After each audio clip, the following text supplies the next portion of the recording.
আসসালামু আলাইকুম। Hello everyone, কেমন আছো তোমরা সবাই? আশা করি সবাই খুব ভালো আছো।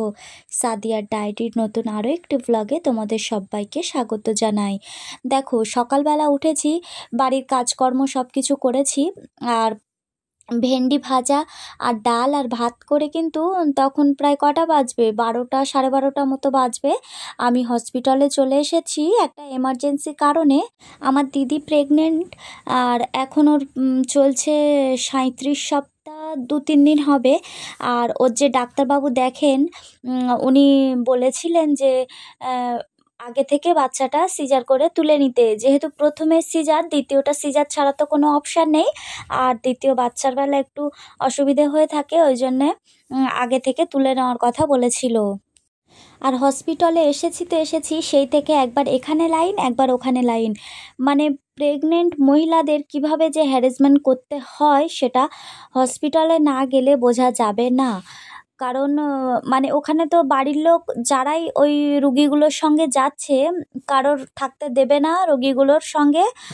আর আরেকটা কি বলতো, মানে 4 জায়গা লাইন দিয়ে তারপরে ডক্টরের কাছে যেতে পারবে, মানে হসপিটালে যাওয়া নয়, ওখানে পুরো মানে শেষ দমটুকু বার করে নেবে।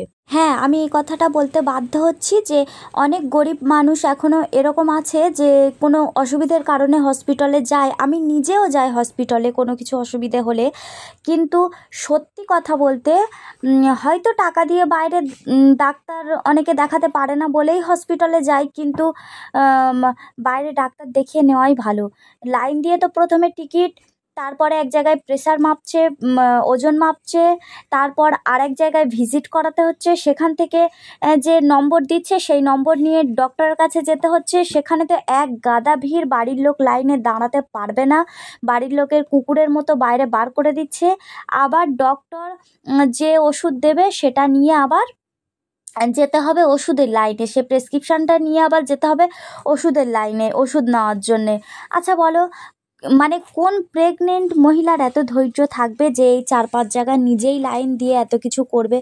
আমার প্রথম বাচ্চাটা হয়েছে নার্সিংহোমে, ঠিকই কথা, কিন্তু দ্বিতীয় বাচ্চাটার বেলা আমি নিজেই নার্সিংহোমে হয়েছি, হসপিটালে হয়েছি, মানে সিজার হয়েছি হসপিটালে। আমার ওটি এক্সপিরিয়েন্স একদমই ভালো না। আর আমার সঙ্গে কি কি ঘটেছে, আমার সঙ্গে কি কি হয়েছে, আমি পরবর্তী কোনো একটা ভিডিওতে তোমাদের সঙ্গে শেয়ার করব। আর আমার বাড়ি আসতে আসতে প্রায় বেজে গিয়েছিল 3:45 কি 4টে বেজে গিয়েছিল হয়তো।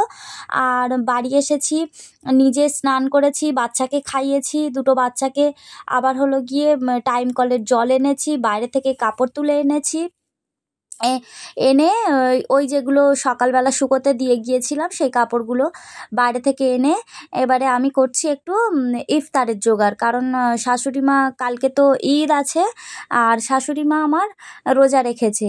তো এসে আমি এই যে ইফতারি জোগাড় করছি। আর সত্যি কথা বলতে আমাদের বাড়িতে কেউ অতটা ফল ভক্ত নয়, মানে ফল যেটুকু কাটবো, আম আর তরমুজটুকু বাদে যে ফলটুকুই কাটা হোক না কেন, তার যদি একটাও কাটা হয় তার থেকে কিছু না কিছু বেশি হবে, মানে এতই ফল খেতে এরা পছন্দ করে যে একটুখানি ফল কাটলেও সেটা বেশি হয়ে যায়। তো আমি এখানে এই দিকে করে নিচ্ছি পেঁয়াজি, আর এই যে কড়াইটা খালি আছে এই কড়াইতে করেছিলাম ছোলা ভাজা সেদ্ধ করে, আর একটু পেঁয়াজ লঙ্কা দিয়ে ভেজে নিয়েছিলাম। সত্যি কথা বলতে আমার শরীরও অত টানছিল না, আর আমার ভালো লাগছিল না, যা কিছু একটু উনি সারাদিন রোজা করে আছে। আর এই যে আমগুলো এখানে কেটে নিয়েছি, আর ওই পেঁয়াজি করেছি বাড়িতে, আর ওই যে ছোলা, ওই আর একটুখানি শরবত হয়তো করে দেব। আর মায়ের ওই ইফতারি করার পরে একটা ননদ সম্পর্কে হয় আমাদের বাড়িতে এসেছিল। আর আমি মেহেন্দি করতে পারি, কিন্তু তাও ওকেই বলেছিলাম যে মেয়ের হাতে একটু মেহেন্দি করে দিয়ে যেতে। কারণ এখন মায়ের, আজকে তো চাঁদ রাত, মায়ের একটু দোকানদারিও ছিল, বসতে হবে, আমার ভালো লাগছিল না, ধৈর্য আসছিল না ওই জন্যে। আর ঈদের পরের দিন বাপের বাড়িতে চলে এসেছিলাম। আর এখানে দেখো আমার ছেলে বিছানায় পটি করে দিয়েছে, আর আমার দিদির মেয়ে আর আমার মেয়ে দুজন হাসাহাসি করছে, মানে লেগ ফুল করছে আমাকে, মা দেখো বিছানায় পটি করে দিয়েছে। আর এই যে পটি তো করে একদম মনে হয় যেন খুব ভালো বাচ্চা, বিছানায় একদম ভালো বাচ্চার মতো শুয়ে আছে। এখানে প্রায় এখন কটা বাজবে, দুপুর 1টা কি 1:30 বাজবে। এখন আমার মাছ ভাজা চলছে, আর এপারে এই যে তরকারি হয়ে এসেছে, মাছ ভেজে নিয়েই তরকারিতে দিয়ে দেব। আর এই মাছটা ভাজতে ভাজতেই কিন্তু ওরা খুব জোরে জোরে আমাকে ডাকছিল বলে আমি দৌড়ে গিয়ে দেখলাম যে ও পটি করে ফেলেছে। ওর সব কিছু ধুইয়ে পরিষ্কার করে তো একটা প্যাম্পাস পরিয়ে ওই ঘরে শুইয়ে এসেছি। তো আবার রান্নাঘরে এসে দেখছি এই যে দুজনকে বলেছি যে যা বাথরুমে স্নান করে আয়, তো এই মগটা ফাটিয়ে দিয়েছে। ওই অবস্থাতেই রয়েছে, দুজনকে জিজ্ঞাসা করছি, কেউ আর জানে না। এই যে ইনি এখানে উপুর হয়ে গিয়েছে। তো এবার কি বলবো, মানে একবার একে দেখছি তো একবার ওদের দুজনকে দেখছি তো একবার সংসারের কাজ করছি, মানে মাথা যেন একদম হ্যাংক হয়ে যাচ্ছে। দিদিরও তো মানে সিজারে একটা মেয়ে হয়েছে এখানে নার্সিংহোমে, ওই কারণেই ঈদের পরের দিন তাড়াতাড়ি চলে এসেছি। আর এই যে একটা হিমালয়ের এই গিফট প্যাকটা কিনেছি।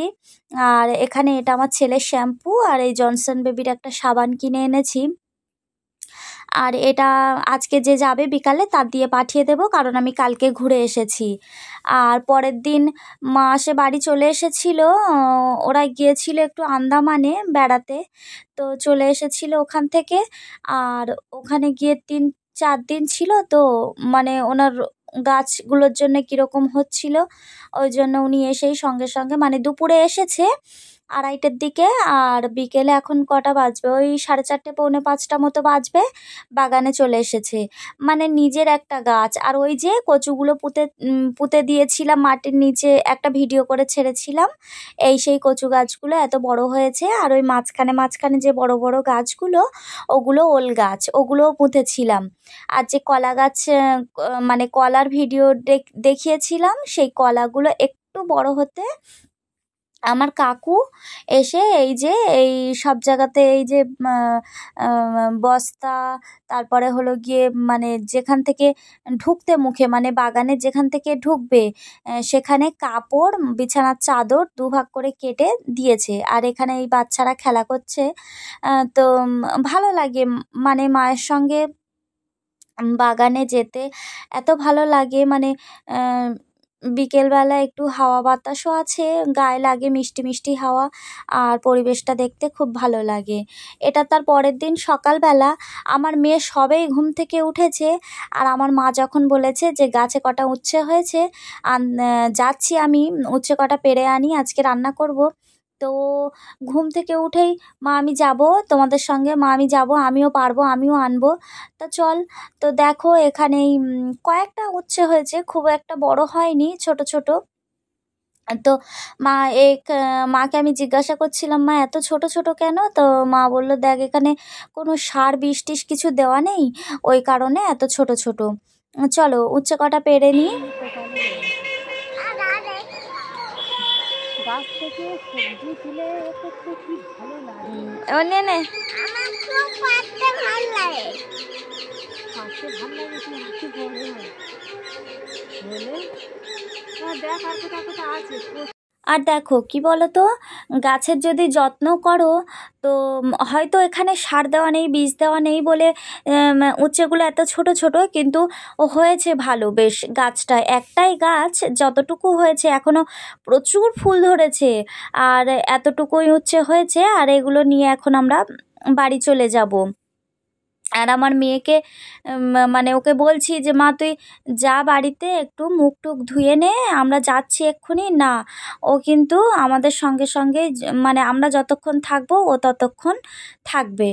আর এই যে এখানেও একটা উচ্ছে আছে, এটাও আমি তুলে নিচ্ছি।